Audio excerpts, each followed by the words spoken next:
Jadi dia datang balik jumpa dengan tuan guru, dia kata, maafkan aku tuan guru, aku dapat 5 halai, ini pun tahyata tidak bulu yang sama. Maka apa kata guru tu? Macam itulah natijahnya kamu bercerita buruk pasal orang.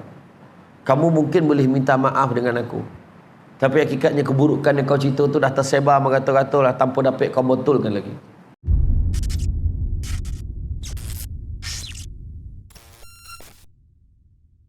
Bismillahirrahmanirrahim. Assalamualaikum warahmatullahi wabarakatuh. Alhamdulillahillazi arsala rasulahu bil huda wa dinil haqqi liyuzhirahu ala dini kullihi walau karihal kafirun walau karihal musyrikun walau karihal muslimun. Subhanaka la ilma lana illa ma 'allamtana innaka antal alimul hakim. Rabbi syrah li sadri wa yassir li amri wa hlul 'uqdatam min lisani yafqahu qawli. Alhamdulillah, syukur kepada Allah SWT. Segala puji bagi Allah Tuhan sekalian alam. Salawat dan salam ke atas junjungan besar Nabi Muhammad sallallahu alaihi wasallam. Terima kasih banyak-banyak diucapkan kepada Tuan Pengerusi acara, bahagia Tuan Pengerusi Masjid Nurul Iman, Tuan Imam, barisan jawatan kuasa masjid, seterusnya tuan-tuan dan puan-puan yang dirahmati Allah sekalian. Alhamdulillah, malam ini kita bersama setelah sekian lama saya tak ke Ijuk. Akhir-akhir ni selalu sangat ke sini. Terima kasih banyak. Dan apa pun bila membicarakan soal dosa tu, memang Nabi pun sebut sesungguhnya manusia itu berdosa, dan sebaik-baik manusia yang berdosa adalah bertaubat kepada Allah. Bila kata manusia itu berdosa, confirm benda yang confirm ada pada manusia, tak boleh lari, ada je benda dosa yang dia buat, kan? Tetapi malam ini bila cerita pasal dosa, dosa ni ada banyak, kan? Confirm ada dosa, dan tak ada siapa yang boleh cakap alhamdulillah lah, setakat tahun 2022 ni belum ada dosa lagi dah. Tak ada siapa yang berani cakap. Kalau dia cakap macam tu pun dia berdosa dah, belagak, tak ada pasal, kan? Memang ada dosa, kecenderungan, kadang-kadang pertikaian yang kita buat. Tengok aja dekat dalam Facebook, tengok dekat dalam media sosial, orang bukan bagi komen dah sekarang ni. Komen ni biasanya komen ni bagi saranan lah mungkin, tapi bila tulis tu sampai satu tahap memaki hamun, bercakap benda-benda yang tak masuk, tak sesuai lah, tak secocok dengan nilai dia sebagai seorang yang dikatakan Islam dan beriman pada Allah. Tak sesuai. Malam tadi di Puchong saya cerita tajuk tu lah, media sosial syurga atau neraka. Apa yang kita tulis sebenarnya dihukumkan sebagai apa yang kita cakap. Sebenarnya apa yang kita tulis, para ulama nukilkan, apa yang kita tulis itu adalah dihukumkan sebagai apa yang kita cakap. Jadi hati-hatilah dengan apa yang kita post dalam media sosial. Kalau orang tu cakap macam ni, akaun aku sekata akulah, kau sibuk pasal orang tak diiman dia cakap macam tu. Ya? Kalau orang tu dia diiman, dia akan hati-hati dengan apa yang dia sebut. Sebab itulah Nabi kata dunia ini penjara bagi orang mukmin, syurga bagi orang kafir. Apa sebab? Sebab orang mukmin, orang beriman, dia ada banyak pantang larang dia. Bercakap bukan semua benda boleh cakap, tolan bukan semua benda boleh tolan. Air, banyak air dalam dunia ni, bukan semua air boleh minum, kan? Tompek, bukan semua tompek boleh pergi, kan? Itu kadang-kadang ada orang tak pernah umur hidup dia, jajak kaki kek kelab malam, contoh, kan? Jadi orang tu baik, tapi ada juga orang tu pergi tapi dia baik, buat kuasa, ada juga, kan? Tapi kalau buat kuasa tu hari tak bertugas pun pergi, lain macam cerita tu, kan? Tentulah maksud dia. Jadi setiap orang ni tak terlepas daripada melakukan kesalahan, sama ada dosa dengan Allah Subhanahu Wa Taala maupun dosa sesama manusia yang kita bincangkan pada malam ni. Dan dosa dengan Allah akan diampunkan kalau seseorang itu bertaubat. bertaubat dan menyesal atas segala perbuatannya serta bertekad untuk tidak mengulangi perbuatan yang menjadi dosa itu selama-lamanya. Itulah yang dikatakan sebagai taubatan nasuha. Mana taubat tu dia sadar dia buat salah dan menginsafi kesalahan dia, berazam tak nak buat lagi. Kalau orang tak sadar dia buat salah, dia tak jadi dosa. Dia sadar dia buat salah, dia menginsafi kesalahan dia kan, dan menyesal lah kan, dan dia berazam untuk tak nak mengulanginya. Tapi dia tak nak buat, tapi buat juga. Taubat lagi kata Nabi. Taubat lagi, taubat lagi, taubat lagi. Tu sebab kadang-kadang kita ni manusia ni minta macam-macam. Ya Allah, tunjukkanlah aku mana yang baik ya Allah. Kita tak tahu nak kahwin ke tidak dengan perempuan tu. Sebab bini dah dia. Contoh. Kan? Tak, kita tak tahu nak kahwin ke tak dengan perempuan tu, contoh. Kita layak tak dia ni? Boleh tak kita ni akhirnya tergerak nak buat istikharah. Contoh kan? Buat istikharah. Aku nak terima tak kerja ni? Kan, sebab aku dah ada kerja sekarang, tiba-tiba ditawarkan kerja kat tempat baru. Aku nak terima tak kerja ni? Teringat dia nak buat salat sunat istikharah. Kan? Kata kau buatlah istikharah. Kawan-kawan pun cakap kau buatlah istikharah. Buat istikharah, minta dengan Allah tunjukkan. Tapi ramai orang tak sadar diri bila buat istikharah ni, dia tahu buat je. Tak sadar dosa banyak, minta macam-macam. Jadi apa yang disarankan? Sebaik-baiknya ada pandangan menyatakan buat solat sunat taubat dulu 7 hari berturut-turut. Cuci overhaul dulu hati ni 7 hari ni, jangan ngumpet orang, jangan ucap orang aku tak nak buat dosa, tak nak apa. Dah 7 hari baru buat istikharah, barulah ada muka minta dengan Allah. Tu sebab bila buat tak nampak apa pun, dosa banyak. Kek surau, kek masjid tadi tak apa dikutuk orang tu. Kan? Ada yang benar tak puas hati dengan orang. Ada yang orang lain tak betul.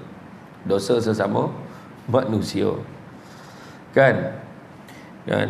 Tapi dosa dengan Allah, dosa dengan manusia tak kira lah. Dosa janji dosa, jangan apa minta ampun dengan Allah banyak-banyak.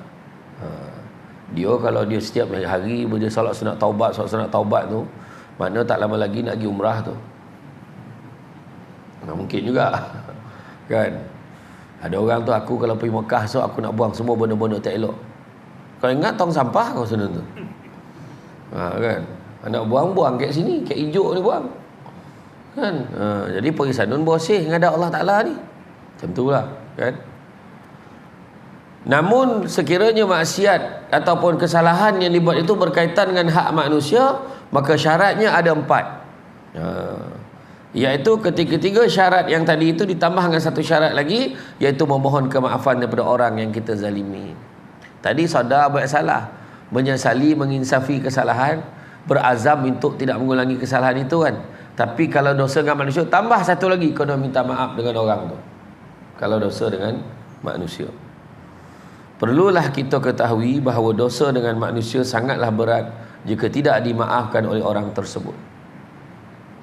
Sabda Nabi SAW yang bermaksud, barang siapa yang menanggung kezaliman yang dilakukan ke atas orang lain, sama ada mengenai maruah dan kehormatan atau apa-apa perkara lain, mengambil harta lain contohnya, maka bersegeralah untuk meminta keampunan sebelum datangnya masa yang tidak ada padanya wang ringgit atau emas perak untuk membayarnya.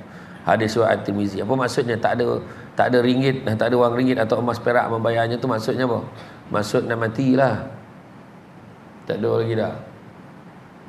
Beza tu kan, Nabi dulu bila nak dicabut nyawanya, Allah Ta'ala pesan pada malaikat maut, kau nak pergi jumpa kekasih aku tu, kau pakai elok-elok. Wangi-wangi nak pergi jumpa kekasih aku tu, pakai elok-elok. Kau bagi salam. Dia bagi salam baru kau masuk. Dia tak bagi salam, jangan kau masuk. Allah Ta'ala pesan kat malaikat maut tu. Kita tak dapat macam tu lah kan. Tiba-tiba depan muka orang tu. Kita yang nampak, orang lain tak nampak dah. Tak copek, tak lambek sesaat. Itulah time. Tak dapat nak di mana. Besok datang. Sampai dah. Tu sebab disebutkan Syekh Ibrahim Adham, dia kata kalau kita boleh jawab 5 soalan, buatlah maksiat atas dunia ni. Apa 5 soalan tu? Pertama, cari tompek yang mana Allah tak nampak kau. Cari. Tu nombor 1. Mana tompek Kalau kau dapat jumpa tompek tu, buatlah maksiat. Kedua, jangan makan rezeki yang Allah bagi. Mana datang semua Allah bagi. Saya ulang balik. Pertama, cari tompek yang mana Allah tak nampak kau, dia kata. Semua tempat Allah nampak. Kedua, jangan makan rezeki Allah bagi, makan rezeki lain. Tak apa dah, semua Allah bagi. Yang ketiga, dia kata, yang ketiga, jangan duduk dekat atas muka bumi Allah, cari muka bumi lain. Ada satu tanah berbuka ke hijau tu. Duduk situ, itu pun Allah Ta'ala punya. Tak salah. 3. Yang keempat, waktu malaikat maut datang nak cabut nyawa kau, kau minta tangguh. Lain kali lah datang. Sekarang sibuk dah, nak dengar camah lah. Besok-besok pagi datang. Tak dapat dah. Dan yang kelima, waktu nak dimasukkan kau ke dalam neraka, kau minta tangguh sebab kau nak beribadah dulu. Kemudian kau minta dia tentukan masuk syurga kau masuk neraka, pun tak dapat. Akhirnya bukan 5, 1 pun tak payah jawab. Kan? Jadi kesimpulannya tak payahlah buat maksiat, kan? Macam tu. Jadi macam Nabi tadi boleh ya cakap, kan? Kalau Allah tak bagi, kalau dia tak bagi masuk, jangan masuk, Allah Taala perintahkan, kan? Tapi Nabi tak halang pun. Kan? Jadi seseorang yang boleh menjadi muflis di akhirat nanti adalah disebabkan oleh dosa-dosa dengan orang lain yang pernah dizalimi ketika hidup atas muka bumi. Oleh kerana itu perlu diketahui bagaimana cara untuk minta maaf kepada orang yang pernah kita zalimi. Kan? Jadi dosa dengan Allah senang, kan? Bukan senang lah, makna boleh minta ampun dengan Allah, kaedah ada tu. Tapi dengan manusia susah. Contoh paling senang lah tuan-tuan. Kenapa saya sebut media sosial? Contohlah saya dengan imam pengusi ni ada masalah. Saya cakap dengan dia, dia ni tak boleh pakai lah atas pembunuh, saya tak perhati dengan dia. Tapi bila saya sadar, saya boleh jumpa dia balik. Ji, minta maaf Ji, saya cakap Ji macam-macam. Dia mungkin dah tahu dah, lama dah dengar tu, aku dah lama maafkan kau, dia cakap dengan saya. Settle. Yang kita balun dalam TV tu, itu tak boleh pakai, bangang dah ni tu. Dia ni memang tak boleh. Tak kisahlah siapa. Ni saya cakap tu orang ni. Tak kisah mana pemimpin pun, kerajaan kau, pembangkang kau, siapa kau, letak muka ya, kita balun dia. Masa bila kita nak minta maaf dengan dia? Cuba cakap. Macamlah kau duduk kat parlimen hari-hari dengan dia. Wakil rakyat ni tak berguna weh, dia tak boleh pakai. Kita kutuk dia. Kita dah lah bukannya baik dengan dia, tak pernah jumpa dia pun. Tapi paling tidak boleh tak tolong hantarkan aku ke rumah YB tu. Mungkin teragak nak minta maaf sebab rasa nak mati benar dah, contohlah, kan. Tapi yang ramai kita kutuk dalam media sosial, kita tengok, kita kutuk orang tu, kita kutuk orang ni, kita kutuk orang ni. Yang paling heran tu, dosa sesama manusia yang kita buat secara dengan melihat saja dalam media sosial. Kita komen pula dalam tu, ya Allahu Akbar. Kesian. Kalau kita baca komen-komen dekat dalam media sosial tu, letak je muka orang tu, tak payah tulis apa-apa pun. Letak muka je. Kepala bapak semua keluar. Betul. Yang komen tu pula bukannya cancinan, bukannya arumugam, bukannya lecumanan. Yang komen ni Muhammad namanya, Abdullah namanya. Contohlah Syamsul namanya, contohlah. Masih sebut nama orang, tak sebut nama sendiri, kan? Tak, maksud dia orang Melayu beragama Islam. Kalau tuan-tuan dan puan-puan nak komen, senang je. Komen bawah tu, Nabi ajar kau cakap macam ni, cakap tu. Tu je. Nabi tak ajar. Orang perempuan ni kan, aku ni mulut je jahat, hati baik, tak ada mana tu. Kalau hati baik, mulut pun kau dah baik ke? Kan? Melosang atau melosang? Membalun suami macam tu je. Lambek balik, kau dah kopi kau. Allah mulut kau. Laki dengar ceramah ni. Kau cik hati suami tu. Ni kalau lambek balik, ni kau dah kopi lah ni. Cuba tanya, Ponik abang nampak tu. Abang nak kopi? Boleh ya, kalau boleh kopi o ais. Okey bang, siap kopi o ais bagi. Nah bang, minum bang. Lambat bang balik malam ni. Macam tu lah. Belum apa-apa, target dulu, tibai dulu. Dah konyang tibai kawan tu, baru tahu. Abang dah nak ceramah tahu tak tidak, tengok ayat. Ya tu lelaki yang muka dekat saf pertama tu, muka sedih. Tu. Yang saf pertama tu datang awal sebab dia contohlah, kan. Iya. Kan? Jadi kata Imam Nawawi, Kata Imam Nawawi, apabila seseorang itu hendak meminta dibebaskan daripada hak orang yang dizaliminya, pertama, jika berbentuk harta benda atau sejenisnya, maka dia harus mengembalikannya kepada orang yang diambil hartanya. Kalau kita ambil duit orang, ambil barang orang, rasa patut pulang kan. Tu cara nak clearkan. Pulangan barang orang tu. 20 tahun mengaku baju tu baju dia. Wah, daripada asrama sekolah makin simpan sampai ke anak dia pakai. Bagi pulang lah balik, walaupun dah tak muat, pulang lah balik. Ataupun telefon, aku dulu ada ambil baju kau, aku minta maaf lah, dah sodap pula pakai, terlupa lah tu baju kau. Kalau boleh cari kan. Yang kedua, jika dalam bentuk tuduhan palsu atau seumpamanya, maka hendaklah dipulihkan namanya atau meminta maaf dengannya. Yang ketiga, jika ia membentuk ghibah, umpatan, cakap-cakap belakang, maka harus minta dihalalkan. Aku dulu ada aku mengumpet kau, cakap dengan kau tu minta maaf banyak ya, cakap tu orang. Meminta maaf kepada orang yang pernah dizalimi lebih mudah jika kita mengetahui keberadaannya. Adapun sekiranya orang yang dicari tersebut tidak diketahui, maka para alim ulama telah menyenaraikan langkah-langkah bagi mengembalikan hak seseorang itu. Dalam kitab Majmu' Syarah Muhazzab menceritakan bahawa barang siapa menyimpan harta haram, harta yang bukan miliknya termasuk hutang, dan dia hendak bertaubat daripada perbuatannya serta mahu dilepaskan diri pada harta haram tersebut, jadi dia perlu mencari si pemilik sah harta itu. Apabila pemilik sah sudah meninggal dunia, hendaklah harta itu diserahkan kepada ahli warisnya. Namun jika si pemilik sah atau ahli waris tidak diketahui juga, maka hendaklah harta tersebut disalurkan kepada maslahat kaum muslimin, seperti membina jambatan, masjid dan sektor lain yang bermanfaat untuk seluruh kaum muslimin, yang boleh juga disumbangkan kepada fakir miskin. Contohlah, kita berhutang dengan orang saja tak bayar. Kita jangan lupa, Nabi dan satu hadis Nabi sebut, barang siapa yang meminjam dengan niat tak nak bayar, akhirat masa Allah akan himpunkan dia sebarih dengan perompak dan penyamun, pencuri. Nak pula perompak, penyamun ambil barang, mana niat nak pulang? So apa beza dengan orang hutang pinjam tak nak bayar? Sama lah. Dan dalam satu hadis Nabi sebut, kalau orang tu dia meminjam, dia tak nak bayar, dia meminjam, berhutang, dia tak bayar, dia mati syahid, Allah hidupkan dia balik, syahid lagi 2 kali, Allah hidupkan dia balik, dia syahid lagi 3 kali, syahid pun tak masuk syurga.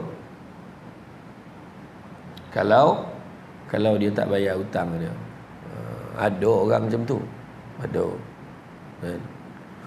Jadi katalah dia nak bayar, tak ada orang. Macam tadi tak jumpa, mana nak cari dia ni? Kau carilah waris dia, buat pengumuman. Tak ada. Aku dah umum dalam Facebook dah, tak ada yang ngaku. Follower kau berapa orang? 3 orang. Penjadah masuk dekat dalam surat khabar. Manalah surat khabar utama. Dia untuk usaha dia lah, keluar iklan. Orang tak cari surat khabar, dia tak apalah, mudah-mudahan ada yang baca, dia kata. Okey. Dia dah cuba, dia dah naik kat papan kenyataan dekat area ijuk, sebab dia tahu last dia duduk ijuk makin. Segala masjid penyataan ditampal dah, tak ada orang yang mengaku. Jadi itulah dia pun jumpalah imam masjid Nurul Iman. Ni ada duit orang, jadi imam saya nak sedekah lah. Duit ni saya punya, saya nak pulangkan tuan ni, tak ada. Dia pun jumpalah imam kat dalamnya lah, kat saf yang ketiga tu. Dia duduk, dia pun sorah duit, tak adalah banyak tu. Yang dia hutang tu 5,000. Maaf, dia bagi. Amin ucap terima kasih banyaklah. Ya, mudah-mudahan lah, mudah-mudahan diberkatilah usaha ni. Jadi besok kalau mati besok dia nak tuntut hak dia, rupa kita dah settlekan dia pun cakap terima kasih kat gitu. Alhamdulillah, ada pula pahala untuk aku. Duit dia tu rupanya dia dibawa lah untuk tujuan kebaikan dekat masjid, contoh. Tapi tak berakhir situ tau, ada part 2, cerita part 2. Cerita part tu, lepas dia bagi dekat imam duit tu dengan JK, dia keluar, dia pergi sampai dekat Kuala Selangor, tak sampak dengan orang yang dia berhutang tu. Duit Dan bila nak bayar, Dan baru pergi masjid, siapa suruh? Konolah bayarlah juga 5,000 tu dekat ni, yang sedekah tadi jadi hak orang yang bagi tadi. Tapi kita pulanglah balik kat tu, nampak tak? Jangan kita risau pula. Okey. Faham? Jangan jumpa balik, Mam. AJK, tolong pulang balik duit tadi, orang tu saya dah jumpa dah tu. Kan? Tu bukan buruk siku, buruk perangai. Ya, okey. Sabda baginda Rasulullah SAW, tahukah kalian siapakah yang disebut sebagai orang yang muflis? Para sahabat menjawab, orang yang muflis menurut kami wahai Rasulullah, orang yang tidak mempunyai dirham dan dinar serta harta benda. Baginda bersabda, seorang muflis daripada kalangan umatku ialah orang yang datang pada hari kiamat kelak dengan pahala solat, puasa dan zakat. Namun pada masa yang sama dia juga membawa dosa mencela orang ini, menuduh orang itu, memakan harta orang ini, menumpahkan darah orang itu, dan memukul orang ini dan seumpamanya. Lalu diberikan kepada orang ini sebahagian daripada pahala-pahala kebaikannya, dan diberikan kepada orang itu pula sebahagian pahalanya, sehingga akhirnya habis pahalanya namun belum lagi terbayar dosa-dosa tertanggung di atasnya. Lalu diambil dosa-dosa mereka tadi dan diletakkan di atasnya, hingga akhirnya dia dihumban ke dalam neraka kerana banyaknya dosa. Hadis riwayat At-Tirmizi. Itulah dia. Itu sebab jangan main-main, kan? Bila Allah Ta'ala umumnya dengan ini, dia umumkan mahkamah mahsyar dibuka, beratur panjang orang depan kita. Apa hal ni? Semua menuntut hak masing-masing. Kita pun tengoklah pahala kita. Pahala aku banyak hari-hari pergi masjid. Banyak pahala dengar ceramah apa semua. Banyak ni. Borek dosa sikit dia. Adalah dosa tapi banyak lagi pahala. Orang tu cakap, dulu dia pernah mengumpet pasal aku, macam-macam, dia burukkan aku, Zam, ambil satu pahala. Dulu dia pergi pejabat pos, montang-montang lah dia baik dengan kaunter tu kawan sekolah dia potong queue, korang hajar betul, aku tunggu lama ya Allah, Zam, ambil hak orang. Dia bila pergi interview, dia bayar panel temuduga tu, biar dia dapat kerja, Zam, ambil hak orang lagi, tak, ambil pahala, kutuk orang, apa lagi, buat orang, bully anak orang tu tak redha, ambil, sudah habis pahala.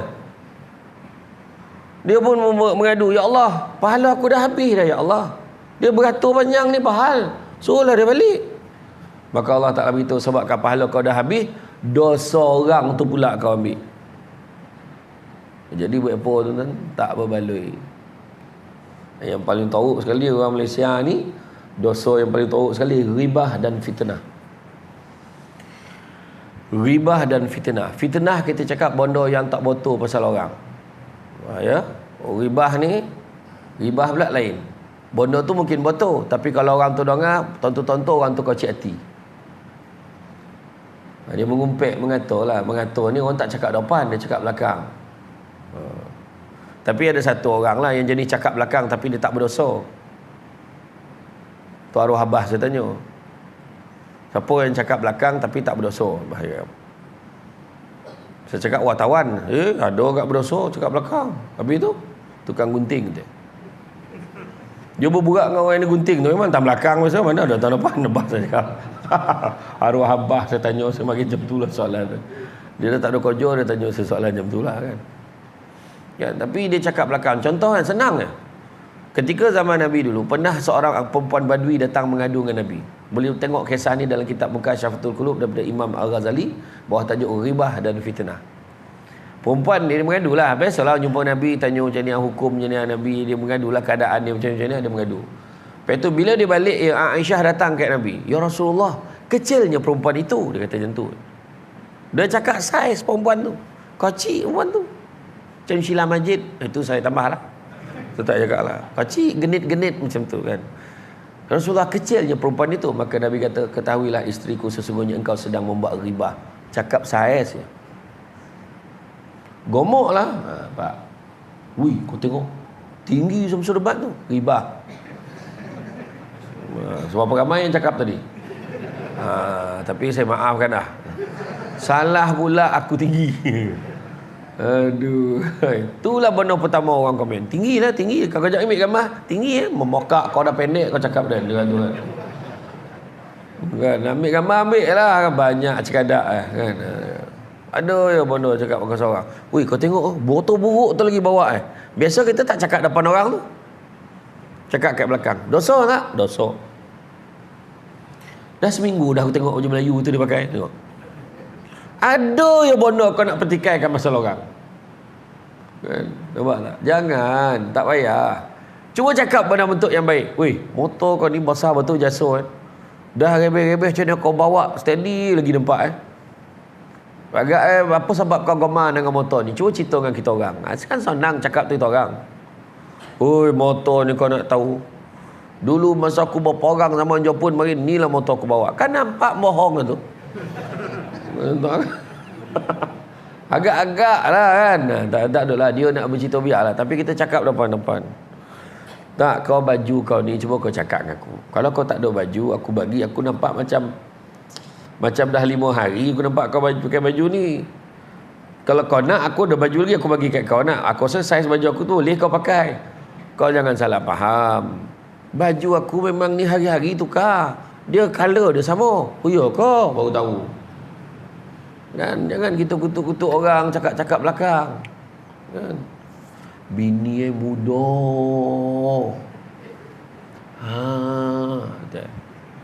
Dia kalau macam tu orang perempuan lah tu kalau gaya tu. Bini muda weh. Laki 85. Kau bayang lah tu. Bini berapa umur kan? 25. Bila nikah tu minggu depan. Malam pertama mati tu. Nampak tak? Aduh, yo kan nak grade kan orang. Jangan, tak baik. Tak boleh kau doa yang elok-elok. Kan? Eloklah. Alhamdulillah ada isteri yang tagap boleh jaga dia. Kan? Tanya tu kita orang. Dik nak tanya sikit. Apa kau goman dengan Abang Haji tu? Saya tengok dia kan memahami, ambil kau. Romantik. Ya kau. Dia mana gambar pasang lampu, samplito kan romantik tu. Iya. Lepas tu kan setiap kali saya marah, dia tak pernah balik. Dah ada pokak tak terangah balik apa. Contohlah, orang sini 85 okey lagi, itu orang tempat lain ya. Yang terasa pula. Kita ramai cakap-cakap pasal orang tu tak salah ya. Memang tu sebabnya berkaitan dengan manusia tu memang borek lah kalau tidak dimaafkan oleh orang tersebut. Maka sabda baginda Rasulullah SAW kan, barang siapa yang menanggung kezaliman dilakukan ke atas orang lain, sama ada maruah atau kehormatan lain atau apa-apa perkara lain. Ingat tu, pasal kehormatan orang tu ini bawa kisah bagaimana seorang guru di Indonesia, orang tu kutuk dia hari-hari macam-macam. Dia kata ajaran sosial lah, tak boleh pakai lah, tak berguna lah. Kita kadang gomah bagi grade kat orang tanpa kita kenal orang tu. Lepas tu guru dia tak nak, guru tu boleh tak reti je. Guru tu mengajar, makin lama makin ramai nak murid dia. Jadi dia sendiri rasa bersalah tau.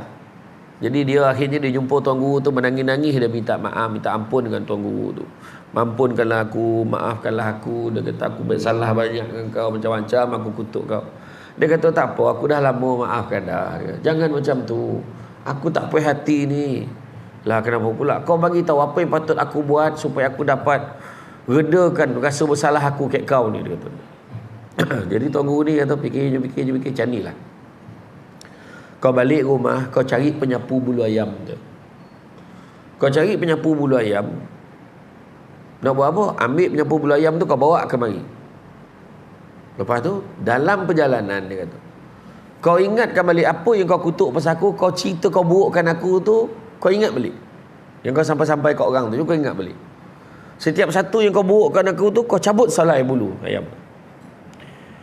Okeylah, dia pun buat. Aku kutuknya, aku cakapnya apa cabut, aku cabutnya. Sudah boleng batang bulu ayam. Satu helai bulu pun tak tinggal. Punya banyak dia kutuk dengan malu dia sampai mak guru tu menangis. Banyak botol aku kutuk kau, tak tinggal satu bulu pun nak. Maafkanlah aku. Dia kata tak apa, sabar, kata guru. Sekarang kau pusing balik, nak buat apa pula? Sekarang kau kutip balik bulu ayam yang kau dah cabut tadi. Saya nak tanya semua orang, agak-agak banyak tak boleh dapat? Kenapa tak banyak boleh dapat? Ada yang dah terobang, ada yang dah tersangkut ke pokok, ada yang mungkin dah hanyut sekolah sampai kat sungai, hanyut bawa ke air. Ada yang dah loket kat kereta nak bawa pergi mana, dipijak, dia apa, dah macam-macam tompek pun dah. Jadi dia datang balik jumpa dengan Tuan Guru. Dia kata, maafkan aku Tuan Guru, aku dapat 5 halai. Ini pun tahyata tidak bulu yang sama. Maka apa kata guru tu? Macam itulah natijahnya kamu bercerita buruk pasal orang. Kamu mungkin boleh minta maaf dengan aku, tapi hakikatnya keburukan yang kau cerita tu dah tersebar merata-rata lah, tanpa dapat kau betulkan lagi. Orang ni dah sebar kat orang ni dah sini, orang ni dah macam-macam. Macam-macam orang cakap. Ada orang cakap Samsul Debat kalau tak bayar 5,000 dia tak datang ceramah. Kau orang pun setuju je. Wah, Samsul Debat macam tu. Kau tahu pun tidak. Malam ni sampai tak 5,000? Sampai lah kan? Sampai mana sampai? Ya. Jangan buat cerita. Malahan saya sound geng-geng pencemah satizah-satizah. Saya sound lantak kau lah, saya cakap. Apa hal kau menego? Kau nak kayu dengan ceramah? Sampai kalau tak 5,000 tak boleh kurang. Apa masalah kau? Menangis-nangis dalam TV cerita dunia akhirat. Saya cakap. Itu sebab saya bukan ustaz. Saudara Syamsul Debat. Kalau Ustaz Syamsul Debat, USD mahal, tak boleh bayar kan. US dollar kan main-main. Betul. Orang cakap, dengar-dengar dia kan kalau tak ada 5,000 tak sebelah tangan dia tak datang. Mungkin ada orang macam tu. Memang ada lah, bukan mungkin, memang ada. Masjid dah ada pengalaman dah, panggil penceramah. Ada tak penceramah tertentu? 3,000 tak boleh kurang. Tak boleh kurang ni hujung tu. Ni mudah-mudahan ada lah penceramah-penceramah yang dengar apa yang saya cakap ni. Saya tak kisah tu. Saya cakap. Macam kau cakap tu keluar apa. Sedangkan ilmu ni Allah bagi pinjam, so kau share ke orang. Orang pun tahu. Ada lah seorang ustaz tu cakap, penyanyi boleh bayar mahal, kenapa penceramah tak boleh bayar macam tu? Kau pernah dengar tak penceramah ni Masjid Nurul Iman Ijuk ni, penaja dia Maybelline. Maxis taja tu.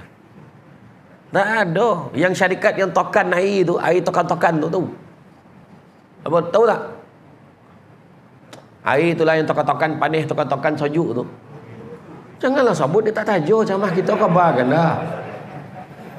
Dia tak taja ceramah kita. Jadi jangan disamakan dengan penyanyi tu. Ada satu ustaz ni pergi dekat Johor, Masjid JK Masjid bayar dia 1,700. Memikirkan dia datang KL bayar 1,700. Daripada dah tolak homestay dengan apa tempat tinggal, makanan semua, dia kata, yang ni ustaz kami bayar, dia kata. Nak tanya siapa yang cakap banyak ni? Dia sound masjid. Siapa yang cakap banyak ni? PA ustaz lah dah bincang. Lain kali Tan Bayar Radi cakap dengan saya. Dia kata tu. Saya kurang-kurang 2,500 tau. Dia kata. Yang paling kesian tu, AJK Masjid tu pergi belakang, pergi buka tabung masjid, kira nak cukupkan 2,500.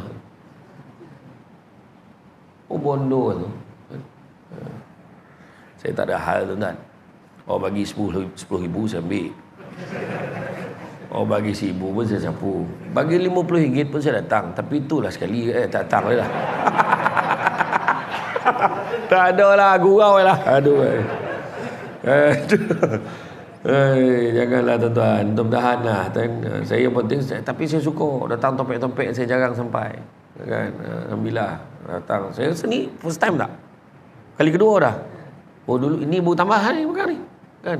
Bagi ni makan sate tapi dia lama dah saya ingat ada saya datang Ijuk tu. Tapi bukan masjid ni, ada satu masjid Ijuk lagi yang dia orang tak perasan saya tu. Masjid ni ya. Masjid ni lah ya. Relax. Dia kata pencamah belum sampai lagi, korang ajar betul. Saya datang, saya naik Azia duduk belakang. Lepas tu masuk lambat sikit. Ni masjid Aduh. Lepas tu saya pun dah jamak kat belakang. Dia pun tunggu, pencamah belum sampai lagi. Sudah, aku salah masjid ke apa? Saya tanya siapa penyamah Samsul Debat. Sudah, dia tak kena siapa. Tengok depan-depan dah lain kan. Lepas tu JK Masjid panggil ustaz depan. Okey. Saya pun sampai depan, tengok dia dah tak ada. Lari dia balik. Malam ni ada dah Tapi waktu jiran rumah lama saya pun, dia tengah siram pokok, saya berburak dengan dia. Saya tahu dia, burak. Dia cakap dengan saya, bang, ada tak orang cakap muka abang sebiji macam pencamah dalam TV tu? Saya kata, ada lagi kau orang yang muka macam aku? Saya katakan. Rupanya dia tak tahu saya Samsul Debat. Saya kata, siapa lah cakap dengan 9 tu? Samsul Debat ke? Ha, ya. Lepas tu saya pun cakap, bang, saya lah Samsul Debat. Lepas tu, nak gurau agak-agak lah. Dia kata tu. Tak percaya. Tak percaya dah buat macam mana kan? Dia tengok depan lain kan? So itulah macam-macam orang ni kan? Jadi kita ni kena hati-hati kan? Kena hati-hati. Lepas tu apa yang boleh kita buat? Paling baik sekali minta maaf. Minta maaf pada orang yang pernah dizalimi lebih mudah. Minta maaf dengan orang kan? Minta maaf dengan orang. Sebab apa? Kita kena faham dua perkara yang paling borek. Dua perkara yang borek untuk dibuat, tetapi mulia di sisi Allah. Apakah dia? Minta maaf dan memaafkan. Minta maaf dan memaafkan. Dia kadang-kadang nak minta maaf tu, dia tengok grade pula. Apalah aku minta maaf dengan dia? Aku pak saudara dia. Kenapa lah aku minta maaf dengan dia? Aku pangkat lagi tinggi daripada dia. Aku tinggi lagi. Aku ketua, dia anak buah. Kenapa lah aku minta maaf dengan dia? Aku imam, contohlah. Apa sebab aku minta maaf dengan dia? Aku pengurusi MPKK. Apalah aku minta maaf dengan dia? Dia lah minta maaf dengan aku, kata. Dia cakap macam tu. Orang yang memaafkan pula, aku boleh maafkan, tapi bukan dia. Oh, dia pilih pula siapa? Ada orang macam tu. Tapi sebenarnya kenapa kita kena minta maaf dan kenapa kita kena memaafkan? Sebab kita tak tahu kita mati bila. Kita nak selesaikan urusan kita dengan orang. Jadi jangan kira salah siapa. Jangan kira salah siapa. Jangan kira kedudukan. Minta maaf. Mintalah maaf. Jangan tunggu raya. Tapi hari raya jangan lepaskan peluang. Ditakdirkan kita, Allah izinkan kita sampai raya besok, dan diizinkan untuk beraya ketika kes dah mencecah 70,000 kes sehari. Contohlah. Jangan lepaskan peluang minta maaf. Sebab kita kena sedar, kita tak tahu hidup sampai bila. Boleh minta maaf, minta maaf lah. Ada satu syarat untuk minta maaf dan memaafkan. Ada satu syarat. Syaratnya adalah tak ada syarat. Tu syaratnya. Faham tak? Kebanyakan orang bila dia letak syarat, kita dah buat kajian dah. Orang kalau letak syarat memang takkan baik.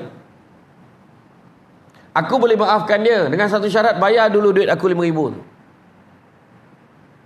Orang tu bayar 5,000, tahu pun kau kan? Dia tak baik ke tu? Okey lah, settle lah. Tapi dia cerita ke semua orang, aku gotak dia, aku apa dia tahu. Jadi elok ke? Tak elok. Itu sebab tak ada syarat. Aku maafkan kau, cuma yang pasal duit hutang tu, kalau boleh kau bayar, kau bayarlah. Kalau anda kata kau tak sempat nak bayar, kalau kata aku mati dulu, kau bayarlah dekat waris aku. Kalau sampai kau waris aku tak boleh nak buat macam mana, aku halalkanlah. Ini ada orang cakap, aku takkan maafkan dia, biar dia merangkak minta maaf dengan aku akhirat. Ayat confident dia cakap. Tapi apa yang berlaku? Ni contohlah, kita bawa ilustrasi tu, kita bawa gambaran akhirat tu. Maka dia umumlah, malaikat ni pun umum, maka masuklah kau. Syamsul, masuklah kau ke dalam syurga. Wah, senang hati. Baru nak masuk ya. Tiba-tiba satu malaikat lagi bersuara, nanti dulu tu. Tak apa pula. Dulu dia ni pernah sebut, biar orang tu mengangkat minta maaf dengan dia dulu. Tunggu dulu sampai orang tu datang minta maaf. Lah, tunggu pula. Kawan tu kena seksa 1,000 tahun pula. Nak tunggu dia 1,000 tahun tu. Dah lah 1,000 tahun dah selesai, kena mengangkat pula. Tak bila sampai. Kan susah.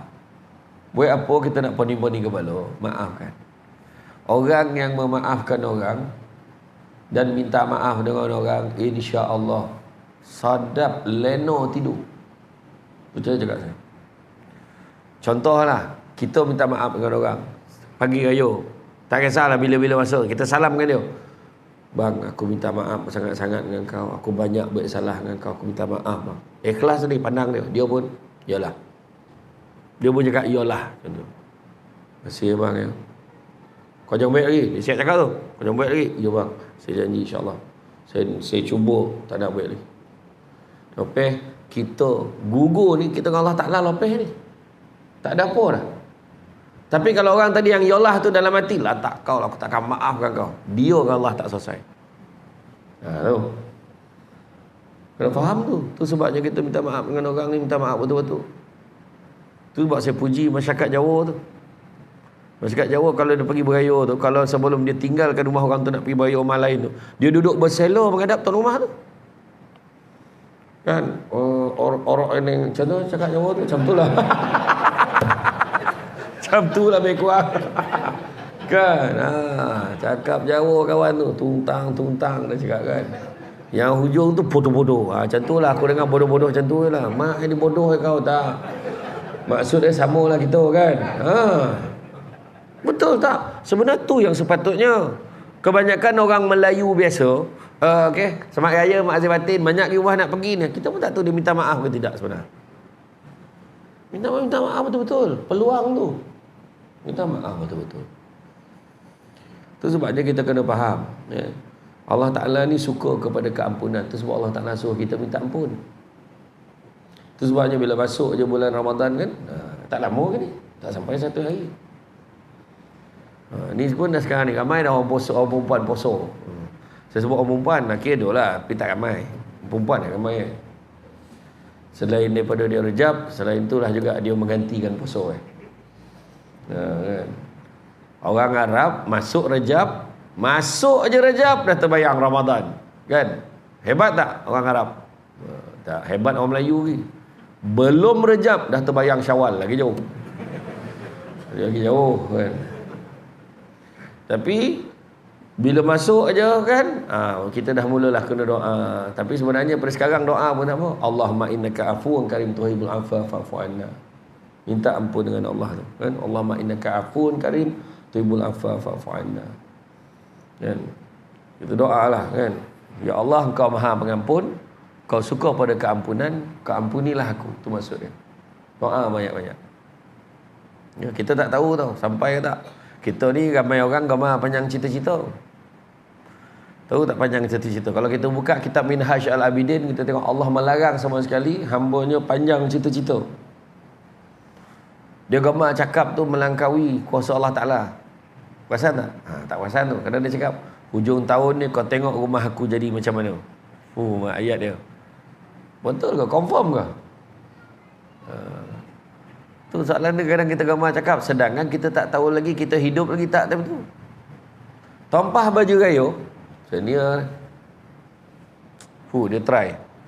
Ini pagi raya ni pakaikan Masjid Nurul Iman, mesti semua orang tagurnya. Lain macam baju raya kau tahu ni. Soalan dia confirm kau hidup lagi pagi raya tu. Jadi apa nak cakap? Ya Allah, jika ada kebaikannya, Kau izinkanlah aku pakai baju ni pagi raya. Macam tu. Macam tu. Tahun bila tu? 2 tahun lepas. Tumpah baju sepapan-sepapan. Ini pagi raya. Lawa ni zap. Serontak mau. Sekali PKP. Padan muka. Ambil gambar kat dalam Facebook. Orang pun tak tahu tu baju tahun bila. Orang tak tahu. Baru tahu macam mana kan. Baru tahu macam mana kan. Harapkanlah keampunan daripada Allah dan janganlah kita buat perangai dengan manusia. Sebab itulah Nabi kata apa? Nabi kata sesungguhnya seorang mukmin itu tidak akan jatuh dalam lubang yang sama sebanyak 2 kali. Hadis riwayat Bukhari dan Muslim. Maknanya orang yang beriman dia akan berusaha untuk tidak mengulangi kesalahan dia. Ni buat lagi. Kan? Jadi mengakui kesalahan adalah perlu kerana memberi makna yang mendalam bila memohon kemaafan. Kan? Masalahnya ramai pula orang yang suka mendedahkan dosa peribadi dengan alasan manusia tak lari pada lakukan silap dan dosa tak. Walaupun kita pernah buat dosa, jangan kita bangga pula dengan dosa kita. Jangan. Ramai pula orang macam tu sekarang. Abah kau dulu apa mana perempuan abah tak bawa naik motor tu. Tak sah cerita. Dulu punya cerita kan, tak usah cerita. Abah dulu masa sekolah, girlfriend abah 7 orang. Termasuklah bini tu Haji apa tu. Dah anak kita pandang bini Haji tu macam ni. Dulu acik dengan abah saya ada something. Ada tambah lah. Tak perlu cerita. Jaga aib. Yang bila Allah tutup aib kita, jangan kita buka pula aib kita, kan? Kan? Nah, diriwayatkan daripada Abu Hurairah radhiyallahu anhu, katanya Rasulullah SAW bersabda, setiap pengikutku akan diampunkan kecuali orang-orang yang mendedahkan kesalahan mereka. Contohnya adalah orang yang melakukan dosa pada malam yang Allah menutupi baginya, dan pada waktu pagi dia akan berkata pada orang-orang, saya telah melakukan dosa itu dan dosa tadi malam tadi, sedangkan Allah menyimpan rahsia itu. Pada waktu malam Allah menutupnya, tapi pada waktu pagi yang mengoyakkan sampul yang disediakan oleh Allah sendiri. Hadis riwayat Bukhari dan Muslim. Mengakui kesalahan perlu kerana memberi makna, macam saya kata tadi kan. Tetapi janganlah pula kita kena hati-hati, jangan sampai kita mendedah-dedahkan seolah-olah macam berbangga dengan dosa kita. Tu jangan kita buat. Ya. Bangga dia minum arak, macam mana? Ni dulu ni gambar zaman dulu dia kan, gambar dia pegang. Contohlah kan. Tak payah. Jangan. Kenapa kita nak dedah-dedahkan pula? Kan? Dan begitu juga. Dan walaupun begitu, dosa yang ada bukanlah untuk ditayangkan atau diumumkan secara terbuka, kerana pintu taubat akan secara terbuka bagi mereka yang menyesali atas dosa dan kesilapan mereka. Cukuplah kita mengakui, menginsafi, banyak salah aku.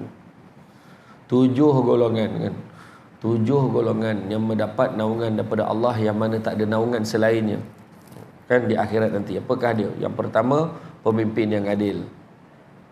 Pemimpin yang adil termasuklah yang paling tinggi tu, masuklah yang menjadi CEO rumah tangga, termasuk pemimpin.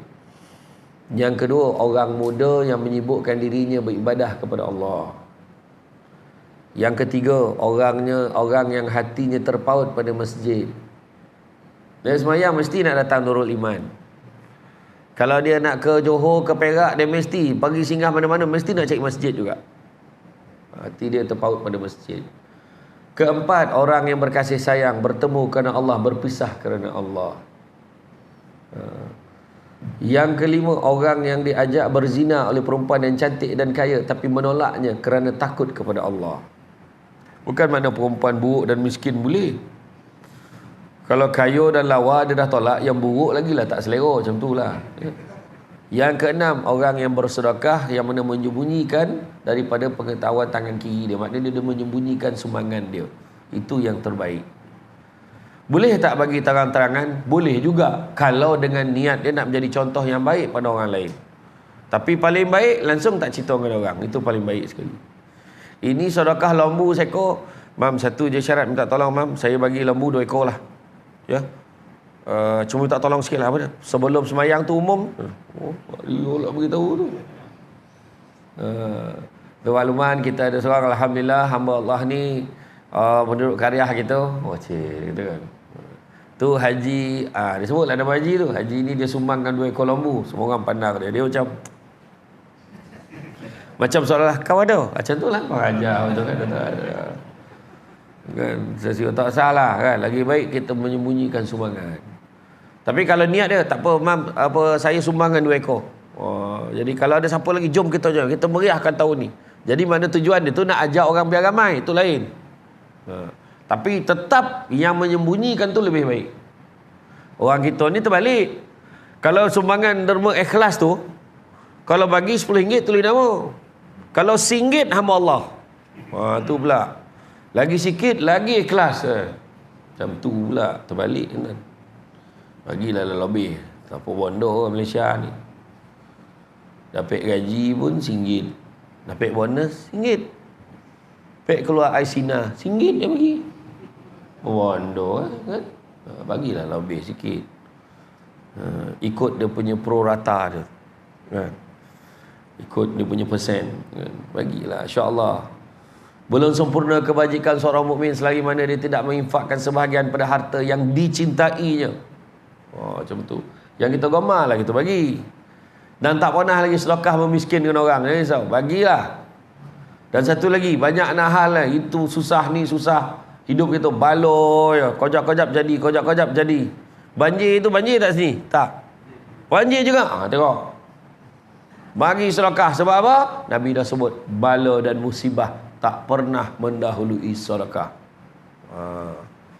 Dah dua dah tajuk. Ribah dan fitnah tak sampai nak kembang dengan besar mana. Sedekah pun tak sampai kembang besar mana.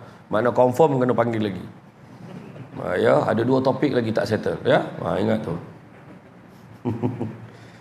Jadi macam itulah. Ya, jadi jangan kita apa ya, hati-hati. Ya. Kemudian yang ketujuh, orang yang duduk bersendirian. Golongan yang dapat naungan Allah ni, orang duduk bersendirian basah pipinya dengan air mata kerana mengenangkan dosanya kepada Allah. Itulah dia maksud dia tadi. Minta ampun, ingat banyak dosa aku ke Allah Ta'ala ni. Ya Allah, banyaknya dosa aku. Paling banyak dosa apa? Dosa lisan kita ni, lidah kita ni. Yang saya kata tadi, ribah dan fitnah tadi. Kadang-kadang dalam WhatsApp kita tak ada niat, kita copy, kita send kat grup. Betul ke ni guys? Kita masuk benda tu, bawah tu kita tulis betul ke ni. Orang lain dah tak ambil betul ke ni tu, ambil yang atas tu copy kat orang lain. Sekejapan jadi jutawan dosa tanpa kita sadar. Benda yang tak pasti tak salah kongsi. Buat apa? Apa kepentingan kita kena tahu? Nampak tak? Abu Lais As-Samarkandi kata bila orang bawa cerita ni 6 perkara kena buat. Pertama, hendaklah kamu jangan terima cerita itu. Kenapa? Kerana kesaksian dia tak cukup. Itu pertama. Dan dia seorang ke cerita, mana kau tahu dengar-dengar ya, tak sah terima. Kedua, hendaklah kamu mencegahnya. Sebab kalau betul jadi mengata, kalau tak betul jadi fitnah. Dua-dua dosa, jadi cegah. Kau jangan bawa cerita-cerita dengan cukup. Biar setakat aku ni je kau cerita. Dah, diam. Kau jangan cerita dengan orang lain lagi. Asalah, sebab kalau betul jadi mengata, kalau tak betul jadi fitnah. Dua-dua dosa. Kau nak buat dosa? Sound dia macam tu. Yang ketiga, janganlah kamu bersangka-sangka. Kerana sebahagian benda prasangka itu adalah dosa. Tak sangka kan dia macam tu. Baru dengar cerita ni. Ya Allah. Ya ke dia macam tu? Tak sangkanya. Jangan berprasangka. Dalam Quran dah sebut, Allah Ta'ala kata, jangan kamu berprasangka, kerana sebagai pada prasangka itu adalah dosa. Keempat, hendaklah kamu jangan menyelidik. Confirm ke cerita ni? Tak tahulah, aku dengar-dengar. Jangan risau, aku kenal abang dia tu. Nanti aku tanya abang dia. Aku dapat apa-apa nanti, aku update dia tu. Dia pula update. Apa hal? Jangan. Yang kelima, hendaklah kamu membenci perbuatan itu. Sebab mengata maupun fitnah, natijah dia dengan kau. Settle, tu ya. Dan yang keenam, bila kamu membenci perbuatan itu, usahlah kamu mengulanginya pula. Tak tahulah betul ke tidak. Aku dengar macam ni, kita ulang pula. Jangan kita buat. Ya? Jadi hati-hati. Jangan orang cakap-cakap orang. Kemudian Rasulullah SAW berkata lagi tentang hal dosa. Maksudnya dosa itu adalah apa yang tidak enak di hatimu dan engkau benci untuk menayangkannya di hadapan manusia. Hadis riwayat Muslim. Ia berkait rapat juga dengan soal malu dan aib yang perlu dijaga. Maka sebagai peringatan untuk kita yang tidak lepas dari melakukan dosa, maka sentiasalah memperbanyakkan taubat dan memohon keampunan daripada Allah SWT, serta memohon kemaafan sesama manusia, dan salinglah menutup aib dan menjaga kehormatan sesama manusia. Nabi SAW berpesan, barang siapa menutup aib seorang Muslim, maka Allah akan menutup aibnya di dunia dan di akhirat. Tapi barang siapa yang membuka aib orang lain, maka Allah akan membuka aibnya walaupun dia berada di dalam rumahnya. Macam mana tu? Dulu mungkin orang dulu pun mikir apa maksudnya. Duduk dalam rumah pun aib kau tetap tersebar. Rupanya hari ini dalam media sosial memang banyak berlaku. Kau menyuruk lah macam mana pun, berita tersebar. Kau malu macam mana pun, kau tak payah nyuruk lagi dah. Itulah cerita dah. Ya. Jadi jaga tuan-tuan. Yang penting jaga adab kita di dalam masyarakat. Ni semua ni adab sebenarnya. Isu kita bercakap pasal orang, bercakap pasal diri kita, bercakap sesama manusia ni, jaga adab kita. Jaga adab kita. Itu sebab kalau kita tengok dalam parlimen tu kan, orang ni menjorit, orang ni menyaut, orang ni melolong, orang ni macam ni kan. Kita ada krisis adab sebenarnya. Bukan peringkat atas tu, termasuk kat sekolah pun. Adab budak-budak dah tak ada. Perasan tak? Budak-budak dengan orang tua mana ada adab lagi dah. Buat hal dia. Orang dulu kalau nampak, Assalamualaikum pakcik sihat. Dulu. Langsung kita tanya, siapa budak tu? Anak apa tu ya? Anak haji apa tu? Baik budak. Memang anak dia semua macam tu. Nampak? Adab punya hal. Sekarang pun ada. Susah lah. Kalau boleh jumpa lah budak kecil tunggu macam tu. Assalamualaikum Tuan Imam. Tuan Imam sihat? Berapa jumpa budak tu bertuah lah tuan-tuan. Sekarang budak ni, gitu lah panggil dia. Bang. Bang, hari ni zaman dia kan. Kalau lah main game tu zikir, dah ramai jadi wali dah. Dia kalau dapat main game budak tu tak makan pun tak apa. Tu salah budak-budak. Adab. Makan sirih berpinang tidak kan. Pinang ada di Kota Melaka. Makan sirih menganyang tidak. Togah dek budi dengan bahasa. Kalau mencari pokok berbuah, pucuk elobek, dahan berdaun. Kalau nak jadi insan bertuah, duduknya beradab, tagak air bersantun. Betul ya? Ya, hari ni tu yang tak ada. Kan? Tu sebabnya bawa ke majlis ilmu macam ni. Hari-hari, bukan malam ni je. Malam ni ceramah khas. Kuliah khas malam ni. Tapi setiap malam yang tak khas tu. Setiap malam ada. Kenapa tak nak datang? Sebab itulah caranya nak serapkan nilai adab pada anak-anak kita.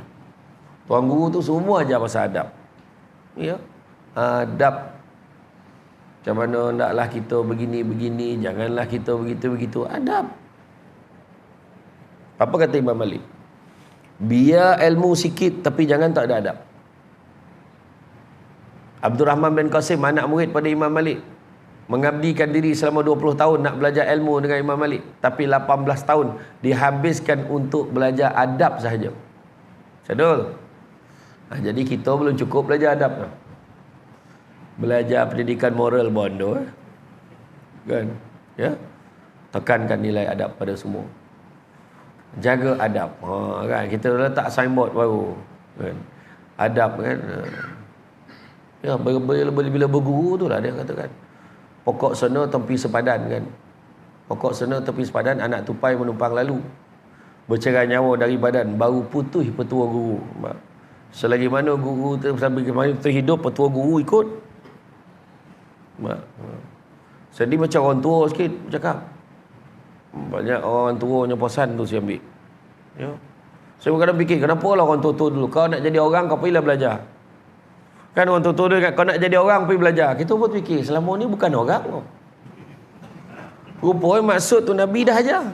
Nabi kata khairun nas anfa'hum linnas. Sebaik-baik manusia yang beri manfaat orang lain. Itulah orang. Itu maksudnya. Biar belajar tak tinggi, betul tak? Duduk kat kampung berbakti, baik dengan orang tua, baik dengan masyarakat, baik kan tu. Itulah orang. Belajar tinggi-tinggi, tapi duduk kat warung tu, singgah kedai makan, nama dia Bulan Tom Yam, contoh.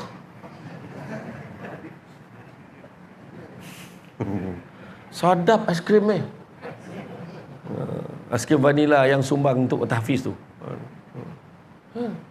Tiba-tiba dia datang dengan kita basah. Weh, kau tahu tak rumah imam mana? Woi, kau tahu tak rumah imam mana? Agak-agak macam mana tuan-tuan? Kau pangkat setinggi langit sekalipun, tak layak orang hormat kau macam tu perangai kau tak hormat kat orang. Adab tak ada. Itu orang cakap, berburu ke padang datar, dapat rusa berbelang kaki. Apa maksud tu? Berburu ke padang datar. Mana ada orang berburu ke padang? Padang datar lah tu, kata. Kau berburu apa? Dapat rusa berbelang kaki. Mana ada rusa berbelang kaki? Kalau berbelang kaki tu belalang.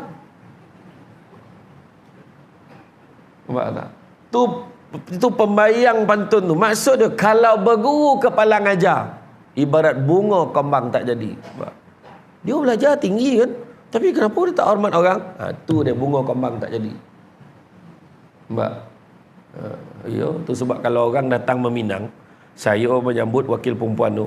Haru wakil lelaki tu. Tak ada lah.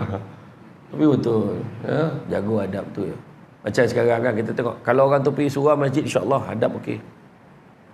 Saya teringat pesanan Tuan Guru Datuk Ismail Kamus. Saya jumpa dia setahun sebelum dia meninggal. Saya pergi jumpa kat AJN. Saya tanya dengan Ustaz Firdaus, anak dia. Saya nak jumpa ayah. Ayah ada kat AJN tu, pergilah. Masa tu Ustaz Firdaus ada kat Makkah. Saya jumpa dia, saya kata, Datuk, bagilah nasihat kat saya sikit. Dia memang dah uzur masa tu kan. Dah setahun sebelum dia meninggal memang dah tak sihat sangat kan. Dia kata. Pertama dia kata, kau ceramah kau jangan menjerit. Jangan menjerit dengan orang. Saya tak cakap dengan kawan saya tu dah. Ni dia cakap macam tu kat saya. Sebab yang dengar ceramah ni semua baik-baik. Dia kata. Dan yang kedua, sabar banyak, dia kata. Jaga. Maknanya dia tekankan adab. Adab tu. Sabar tu pun adab. Adab dengan Allah. Sabar. Kita ni susah macam kita seorang susah. Ramai lagi susah daripada kita. Kan? Jaga adab, insya-Allah.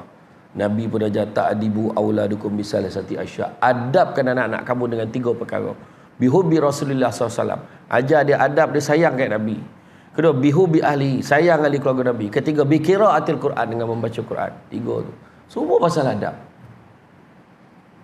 Jaga adab banyak-banyak, insya-Allah. Ya. Jadi cukuplah setakat tu. Saya faham. Tanda-tanda suruh berhenti tu saya faham. Kalau dia dah mula tengok jam masjid banding dengan jam dia sama ke tak kan. Tu saya faham lah tu. Kalau ada berkali-kali tampik duduk tu saya faham lah kan. Jadi insya-Allah kan. Nanti kita buat lagi insya-Allah. Ya. Ada 2 tajuk lagi tadi tu. Insya-Allah. Nanti kita akan buat khusus. Kalau boleh nanti saya ajak kawan saya sekali. Kita buat 2 Samsud. Samsud Rebat dan Samsud Rau-Rau. Kita buat 2 Samsud biar ramai sikit datang. Jalan tabung untuk Masjid Nurul Iman. Kan? Betul lah. Saya yang jadi teringat tu ni ke masjid saya datang dulu. Sebab saya teringat yang dilukis kat dinding ni. Kan? Bagus tu. Maintain tu. Saya ramah tu baca tu. Tengok tulisan-tulisan dia kan. Bagus khat dia. Kan? Ya, jadi itu saja tuan-tuan dan sekalian. Budak-budak orang kata ni cerita budak-budak lah, kita kongsi je. Saya bukan nak ngajar mana tu. Dia yang ilmu tinggi ramai pada saya, tapi kita kongsi je. Ya. Jadi tuan-tuan dan puan-puan sekalian, sepandai-pandai tupai melompat akhirnya jatuh ke tanah jua. Walaupun ceramah sudah tamat, mudah-mudahan tersemat di dalam jiwa. Budak-budak membuat galah nak menjolok buah berangan. Kalau adalah silap dan salah, dikata tidak, dicaci jangan. Tonang-tonang air di laut, sampan kelok mudik ke Tanjung. Hati terkenang, mulut menyebut. Jasa baik pihak di sini menyomput, rasa nak junjung.